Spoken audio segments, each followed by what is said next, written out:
لكن انا بتكلم على حاجه تانية، بتكلم ان كنتوا محتاجين ان هذه المؤسسه تبقى مصانه، مش مصانه لعبد الفتاح، مصانه كمؤسسه هي العمود الحقيقي للدوله في ظل ظروفها. لازم ده يتراعى في الدستور في فقره انتقاليه.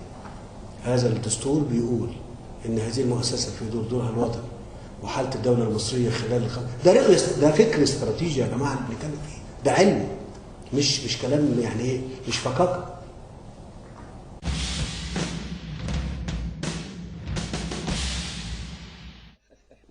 ده علم مش فكاكه، دي اخر كلمه قالها الفريق عبد الفتاح السيسي في هذا التسجيل الصوتي الجديد. ارحب مره اخرى بضيفيه في الاستوديو الدكتور حمزه زوبع، القيادي في حزب الحريه والعداله، اهلا وسهلا بيك. وايضا الكاتب الصحفي الاستاذ سليم عزوز، اهلا وسهلا بيك.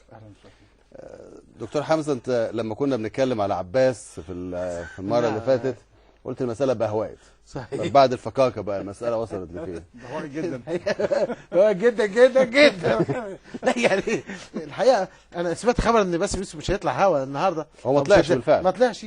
خلاص انت جبت لنا سي بي فقره. سي اعلنت انه المحتوى الحلقه لا يتفق مع سياساتها التحريريه. فانتوا جبتوا لنا فقره فكاهيه الحقيقه يعني تسرع عننا شويه. فكاكه وعلم واستراتيجي، ايه الكلام يعني؟ ما يركبوش مع بعض دول. ما فيش حاجه يعني، ده علم يا جماعه. ايه العلم يا جماعه؟ فكاكه وعلم، يعني عارف زي ما بيقول لك ايه، انه واستراتيجي دول ميكس. القانون ما فيهوش زينب، البي بي سي، يعني في حاجات انت لما تشوف الكلام